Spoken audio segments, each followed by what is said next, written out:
Selamat malam semuanya. Selamat malam Pak Hermanto selaku dosen untuk mata kuliah pemeriksaan akuntansi 1. Kami dari kelompok yang terdiri dari saya sendiri, Meli Anggraini, kemudian ada Nabila Ramadhania dan Natalia Anastasia.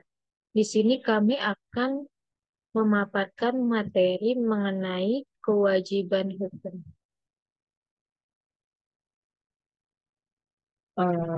Kewajiban hukum auditor. Kewajiban hukum auditor sendiri itu adalah suatu kewajiban yang dimiliki oleh auditor dalam menjalankan fungsi mereka sesuai dengan hukum dan peraturan yang berlaku. Auditor juga harus memastikan bahwa praktik audit yang mereka patuhi dari standar hukum dan etika untuk menjaga keadaan laporan keuangan dan melindungi kepentingan publik. Kewajiban auditor juga sangat penting untuk memastikan integritas dan keadaan laporan keuangan auditor untuk mematuhi regulasi dan standar profesional untuk melaksanakan tugas secara efektif. Tujuannya itu untuk memberi wawasan mengenai peraturan dan standar yang mengatur atas perilaku dan tanggung jawab auditor itu.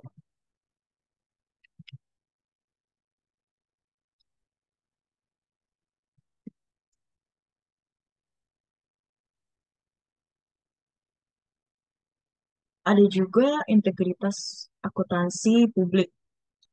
Integritas akuntansi publik tersendiri itu adalah mengacu pada kejujuran, etika profesional dalam pelaksanaan yang tinggi, serta bertindak dengan jujur dan konsisten dalam semua aspek pekerja mereka. Peran integritas itu sendiri, peran integritas itu sendiri yaitu sebagai akuntan publik sangat penting untuk menjaga kepercayaan publik terhadap profesi akuntansi dan audit. Akuntan publik juga harus memastikan bahwa laporan keuangan yang mereka audit tidak mempengaruhi atau tidak dipengaruhi oleh kepentingan pribadi atau tekanan eksternal. Dampak dari kegagalan integritas tersendiri yaitu kegagalan dalam menjaga integritas dapat mengakibatkan kesalahan laporan keuangan, penipuan, dan kerugian reputasi yang signifikan bagi akuntan publik dan entitas yang mereka audit. Serta kode etik profesional akuntan publik juga harus mengikuti kode etik yang diterapkan oleh organisasi profesi seperti IAPI atau Ikatan Akuntansi Publik Indonesia atau IA. IAI yaitu Ikatan Akuntansi Indonesia. Contohnya kode kode etik IAPI yang menekan kepentingan integritas objektivitas.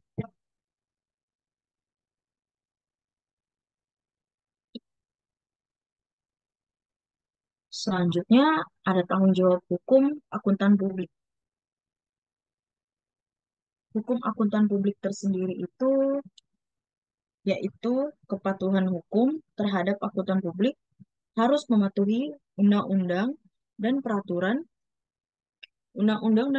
yang berlaku, termasuk undang-undang akuntansi, perbankan, dan peraturan pasar modal. Kepatuhan ini juga penting untuk memastikan bahwa audit dilakukan sesuai dengan ketentuan hukum yang berlaku. Seperti yang pertama, tanggung jawab hukum. Auditor memiliki kewajiban hukum untuk melaksanakan audit sesuai dengan perundang-undangan dan standar yang berlaku, serta melaporkan hasil audit dengan jujur. Contohnya kewajiban auditor di bawah Undang-Undang Nomor 5 Tahun 2011 tentang akuntan publik. Yang kedua itu ada tanggung jawab fidusial. Tanggung jawab fidusia. Akuntan publik memiliki tanggung jawab fidusia bertindak demi kepentingan klien dan publik, serta melaporkan temuan yang berdampak pada kewajiban laporan keuangan. yaitu resiko dan konsekuensi dari auditor tersebut adalah menghadapi risiko hukum seperti tuntutan dari klien atau pihak ketiga jika mereka tidak mematuhi standar audit atau melakukan kesalahan, maka mereka akan berdampak maka mereka akan berdampak pada acuan laporan keuangan. Contohnya seperti kasus hukum terhadap auditor yang terlibat dalam skandal akuntansi. Ada lagi sanksi hukum. Pelanggaran yang terhadap kewajiban hukum dapat mengakibatkan sanksi hukum, denda, atau tindakan disipliner terhadap pencabutan izin profesi sebagai seorang akuntan publik.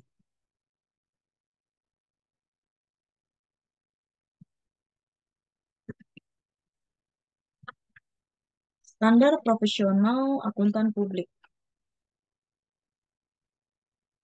yaitu standar akuntansi publik harus mematuhi standar profesional yang diterapkan oleh lembaga akreditas seperti IAS, IAA, SB, International Auditing Assurance Standard Board, ATA, dan AICPA, American Institute of Creative Public Accounting, yaitu standar audit. Akuntan publik itu harus mengikuti standar audit yang ditetapkan oleh lembaga profesi seperti akuntan publik, API yang tadi sudah disebutkan, atau standar internasional seperti International Standing of Auditing atau ISA. Standar ini memang menentukan prosedur dan prinsip yang harus diikuti dalam pelaksanaan audit. Ada juga kode etik. Kode etik profesi, yaitu kode etik yang mengatur prinsip-prinsip dasar seperti independensi, objektivitas, dan kerahasiaan informasi. Kode etik ini juga bertujuan untuk mematuhi bahwa auditor menjelaskan tugas mereka dengan integritas dan profesionalisme, serta ada kepatuhan terhadap standar. Auditor juga harus memastikan bahwa mereka mematuhi semua standar profesional yang berlaku untuk memberikan jaminan kualitas dalam produk audit, agar tidak salah dalam apa yang sudah mereka sajikan. Yang terakhir, ada keputusan Menteri Keuangan nomor 423 garing KMK titik 06 garing 2002, yaitu tentang keputusan Menteri Keuangan. Isi dari keputusan Menteri Keuangan tersebut adalah peraturan yang mengatur pedoman atas standar bagi akuntan publik dan kantor akuntan publik di Indonesia. Keputusan ini menetapkan persyaratan untuk praktik audit termasuk kualifikasi akuntan publik dan prosedur audit. Keputusan ini juga mengatur tata cara persyaratan dan pelaksanaan audit di Indonesia, termasuk mengatur peraturan mengenai lisensi, pelaporan, dan kewajiban audit. Contohnya seperti peraturan yang mengenai registrasi auditor dan mengawasi oleh BPK, Badan Pemeriksa Keuangan. Ada juga dari tujuan implementasi. Keputusan ini bertujuan untuk memastikan bahwa praktik audit di Indonesia mematuhi dalam meningkatkan kualitas laporan keuangan dan praktik audit di Indonesia membantu dan meningkatkan kualitas laporan keuangan dan praktik audit di Indonesia. Yang terakhir, ada dari konsekuensi ketidakpatuhan. Jika tidak menjalankan peraturan keputusan menteri tersebut, maka ada konsekuensinya, yaitu ketidakpatuhan terhadap keputusan ini dapat mengakibatkan tidak disipliner terhadap akuntan publik, serta dampak negatif terhadap reputasi kantor akuntan publik dan integritas keuangan. Selanjutnya, di sini ada kewajiban hukum auditor. Auditor memiliki beberapa tanggung jawab penting yang harus dipatuhi berdasarkan berbagai hukum dan peraturan. Ada beberapa kewajiban hukum untuk auditor. Yang pertama ada hukum perdata. Auditor memiliki kewajiban kontraktual dan tanggung jawab profesional terhadap klien mereka. Jika mereka lalai atau melakukan kesalahan yang merugikan klien, maka mereka bisa digugat oleh klien mereka secara perdata. Yang kedua, ada hukum perusahaan. Auditor harus mematuhi undang-undang yang mengatur operasional dan manajemen perusahaan. Auditor juga harus memiliki tanggung jawab fidusia. Apa sih tanggung jawab fidusia itu? Kewajiban untuk bertindak demi kepentingan terbaik perusahaan dan pemegang saham. Selanjutnya ada hukum pasar modal. Auditor harus memastikan pelaporan dan transparansi keuangan sesuai dengan peraturan pasar modal.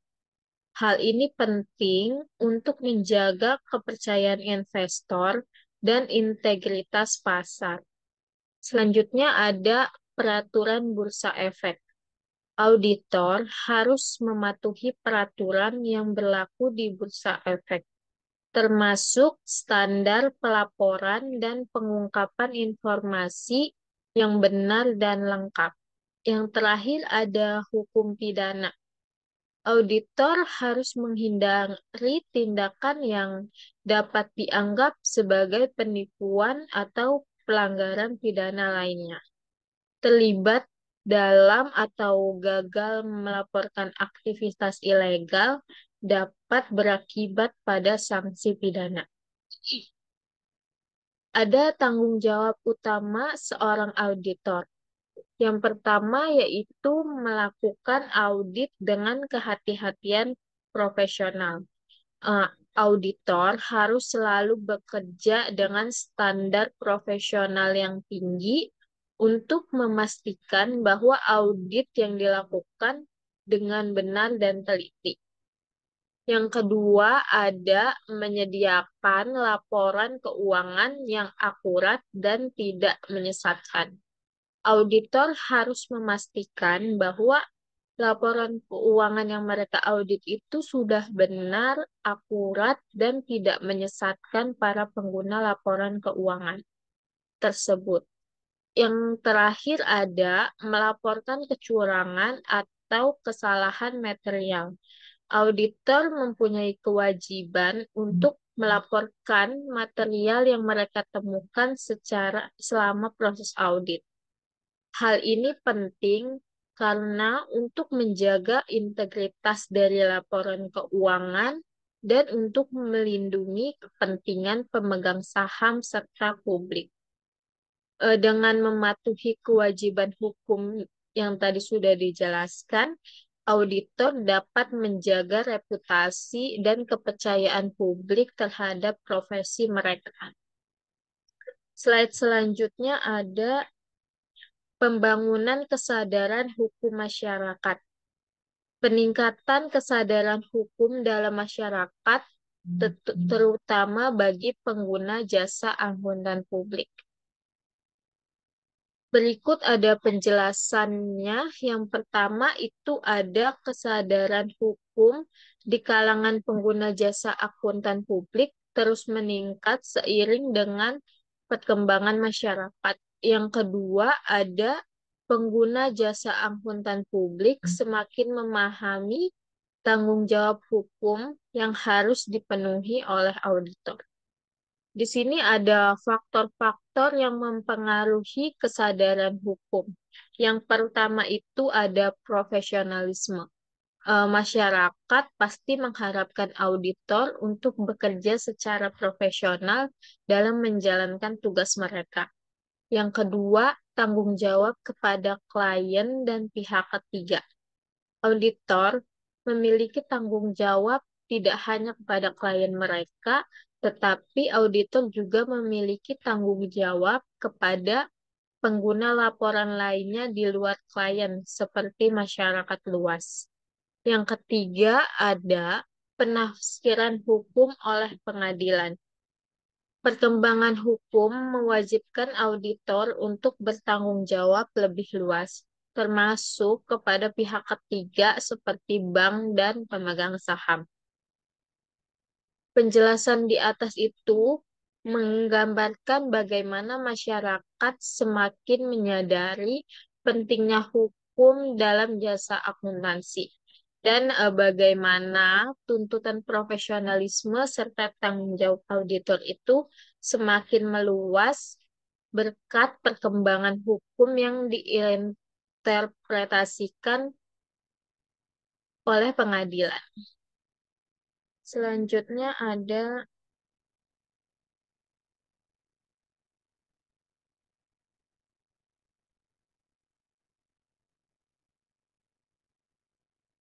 Selanjutnya ada terminologi hukum dalam profesi akuntansi publik. Ada berbagai terminologi hukum yang terkait dengan profesi akuntansi publik, terutama mengenai kelalaian dan penipuan. Yang pertama ada kelalaian biasa, ketidaktepatan atau kurangnya profesionalisme dalam situasi tertentu. Misalnya, auditor tidak teliti saat memeriksa laporan keuangan itu dianggap kelalaian biasa. Yang kedua ada kelalaian kontribusi. Ketidaktepatan dari pihak yang dirugikan karena kesalahan mereka sendiri. Contohnya, perusahaan tidak memberikan data yang benar kepada auditor. Yang ketiga ada kelalaian parah, ketidaktepatan yang menyebabkan kerugian besar bagi orang lain. Misalnya auditor gagal mendeteksi penipuan besar dalam laporan keuangan, itu akan menyebabkan kerugian besar bagi pihak perusahaan dan stakeholder lainnya. Yang keempat itu ada fraud atau penipuan, yaitu tindakan disengaja untuk menipu atau merugikan pihak lain. Contohnya seorang akuntan sengaja memalsukan data keuangan. Itu akan sangat merugikan perusahaan. Selanjutnya ada konstruksi fraud. Konstruksi fraud adalah kelalaian ekstrim tanpa niat menipu, seperti tidak mengikuti standar audit yang berlaku. Misalnya, auditor tidak memeriksa laporan keuangan dengan benar meskipun tidak bermaksud untuk menipu. Yang terakhir itu ada kesalahan karena kelalaian. Kegagalan memenuhi kewajiban yang merugikan pihak lain seperti tidak menemukan kesalahan signifikan dalam laporan keuangan. Misalnya, yaitu auditor tidak bisa menemukan kesalahan besar dalam laporan keuangan yang akhirnya akan merugikan investor. Penjelasan tadi menggambarkan berbagai jenis kelalaian dan penipuan yang bisa terjadi dalam profesi akuntansi publik dan bagaimana hal tersebut bisa merugikan pihak lain. Slide selanjutnya ada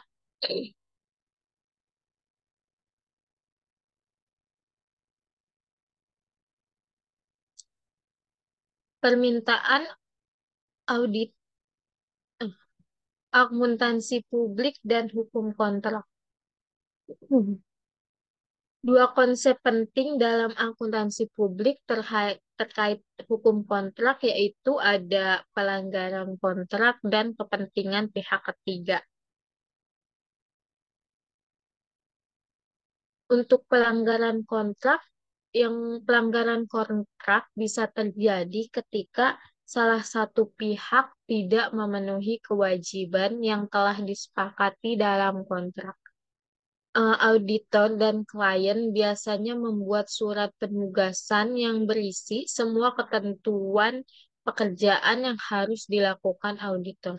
Contoh, auditor untuk memeriksa laporan keuangan selama 1 tahun penuh, tetapi auditor hanya memeriksa sebagian, maka auditor dianggap telah melanggar kontrak. Pelanggaran ini dapat menyebabkan auditor menghadapi konsekuensi hukum, termasuk tuntutan ganti rugi dari klien. Selanjutnya, kepentingan pihak ketiga. Pihak ketiga adalah individu atau organisasi yang tidak terlibat langsung dalam kontrak antara auditor dan klien, tetapi terpengaruh oleh hasil kerja auditor. Pihak ketiga ini seringkali menggunakan laporan auditor untuk membuat keputusan penting. Contohnya, yang pertama itu bank. Sebuah bank mungkin menggunakan laporan keuangan Sebuah bank mungkin menggunakan laporan audit sebuah perusahaan untuk memutuskan apakah akan memberikan pinjaman jika laporan audit tersebut menunjukkan bahwa perusahaan dalam kondisi keuangan yang baik, bank mungkin merasa aman untuk memberikan pinjaman. Yang kedua itu ada pihak investor. Investor juga dapat menggunakan laporan audit untuk memutuskan apakah akan berinvestasi di suatu perusahaan. Laporan yang menunjukkan kesehatan keuangan yang baik dapat menarik investor untuk berinvestasi. Penjelasan tadi menekankan bahwa auditor tidak hanya bertanggung jawab kepada klien mereka, tetapi auditor juga harus mempertimbangkan bagaimana pekerjaan mereka mempengaruhi pihak ketiga yang mengandalkan laporan audit untuk membuat keputusan finansial yang penting. Pelanggaran kontrak oleh auditor dapat memiliki dampak luas, tidak hanya merugikan klien, tetapi juga pihak ketiga yang bergantung pada laporan audit yang akurat dan sesuai dengan standar. Kewajiban seorang auditor kepada pelanggannya meliputi beberapa aspek penting dalam pelaksanaan tugas mereka. Kewajiban kepada pelanggan yang pertama itu ada tugas audit tepat waktu. Auditor harus menyelesaikan pekerjaan audit sesuai dengan waktu yang telah disepakati oleh klien. Contohnya, jika ada kontrak yang menyatakan audit harus selesai dalam waktu 3 bulan, auditor harus memastikan semua pekerjaannya selesai dalam jangka waktu tersebut.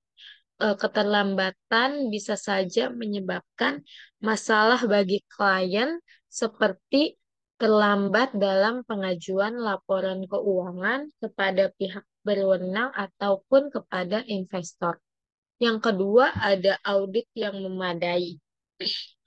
Auditor harus melakukan audit dengan standar dan kualitas yang memadai, memastikan semua aspek keuangan diperiksa secara menyeluruh.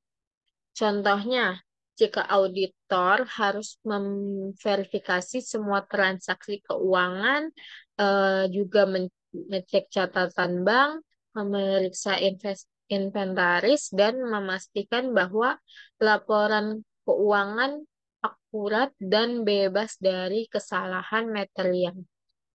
Yang ketiga itu ada pengungkapan penipuan. Auditor memiliki kewajiban untuk menemukan dan melaporkan penipuan atau penggelapan aset yang mereka temukan selama proses audit. Contohnya, jika auditor menemukan bahwa ada seorang pegawai perusahaan yang telah mencuri uang perusahaan, maka auditor harus melaporkan temuan ini kepada manajemen dan jika perlu kepada pihak yang berwenang. Yang keempat ada kerahasiaan data. Auditor harus menjaga kerahasiaan data klien dan tidak boleh mengungkapkan informasi sensitif kepada pihak yang tidak berwenang. Contohnya, informasi keuangan yang ditemukan selama audit tidak boleh dibocorkan kepada pesaing atau digunakan untuk kepentingan pribadi. Auditor harus memastikan semua data yang mereka akses tetap aman dan rahasia. Penjelasan tadi menekankan betapa pentingnya auditor menjalankan tugas mereka dengan profesionalisme dan integritas, memenuhi semua kewajiban yang telah disepakati, serta menjaga kepercayaan dan kerahasiaan data klien mereka. Pelaksanaan audit yang tepat waktu, berkualitas, deteksi penipuan, dan menjaga kerahasiaan adalah hal-hal yang krusial dalam membangun dan mempertahankan hubungan baik dengan klien. Selanjutnya akan dilanjutkan oleh Natalia. Baik, saya akan menjelaskan tentang permintaan auditor laba nasabah. Pertama, apa sih permintaan auditor laba nasabah itu? Gitu. Jadi, pembelaan auditor dalam konteks tuntutan hukum yang diajukan oleh klien atau pihak ketiga. Nah, bagaimana saja cara pembelaannya? Nah, itu yang akan kita bahas gitu. Jadi gini contohnya, misalnya kita sebagai auditor, terus klien kita, uh, klien kita itu melakukan tuntutan hukum terhadap kita. Nah, kita sebagai auditor itu bisa melakukan pembelaan. Nah, bagaimana saja caranya? Yang pertama ada pembelaan tidak ada kewajiban. Jadi, jadi gini, pertama kita bisa melakukan kontrak tidak mencantumkan kewajiban audit. Nah, kita bisa kasih tahu ke klien kita bahwa biasanya kontrak audit mencakup kewajiban untuk mereview laporan keuangan, bukan menjamin kebenaran penuh laporan tersebut. Jadi kita itu diwajibkan untuk mereview laporan keuangan, tapi bukan menjamin kebenaran penuh dari laporan tersebut gitu. Terus yang kedua, maksudnya berikutnya kita bisa kasih lihat surat tugas dari klien sebagai bukti.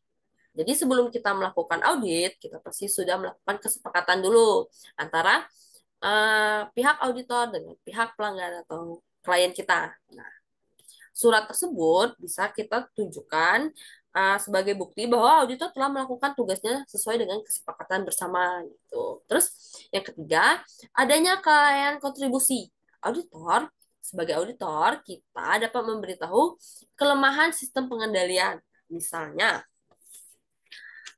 kelemahan kontrol internal gitu. Terus ada juga manajemennya tidak melakukan perbaikan. Manajemen seringkali tidak memperbaiki kelemahan pengendalian internal yang dengan berbagai alasan seperti biaya ataupun kepercayaan pada karyawannya. Nah, dalam kasus seperti ini, auditor dapat menggunakan argumen kelalaian kontribusi untuk membela diri. Gitu. Maksudnya kita sebagai auditor bisa kasih tahu nih bahwa manajemennya tidak melakukan perbaikan sama sekali gitu. Jadi yang keempat, tidak ada hubungan timbal balik gitu. Nah, untuk sukses dalam tuntutan terhadap auditor, klien harus mampu menunjukkan adanya hubungan timbal balik antara pelanggaran auditor terhadap standar audit dengan kerugian yang dialami oleh klien. Sebagai contoh, apabila auditor gagal menyelesaikan audit pada tepat waktu yang telah disepakati, klien mengatakan bahwa hal ini menyebabkan bank tidak memperbarui pinjaman sehingga menimbulkan kerugian pada perusahaan. Bagi auditor, bertahan dengan mengatakan bahwa pihak bank menolak pinjaman karena alasan yang lain, misalnya kondisi keuangan klien kita yang semakin melemah. Kemudian ada kewajiban kepada pihak ketiga. Tanggung jawab auditor kepada pihak ketiga jika laporannya menyesatkan. Nah, sebuah kantor akuntan publik mungkin berkewajiban kepada pihak ketiga jika terjadi kerugian pada pihak penggugat karena pihak penggugat mengandalkan laporan keuangan yang telah diaudit tersebut yang menyatakan menyesatkan. Pihak ketiga meliputi pemegang saham, calon pemegang saham, pemasok, dan kreditor lainnya, karyawan, dan pelanggan. Suatu tuntutan muncul apabila pihak bank tidak dapat menagih utang dengan jumlah yang besar dari seorang nasabah yang bangkrut.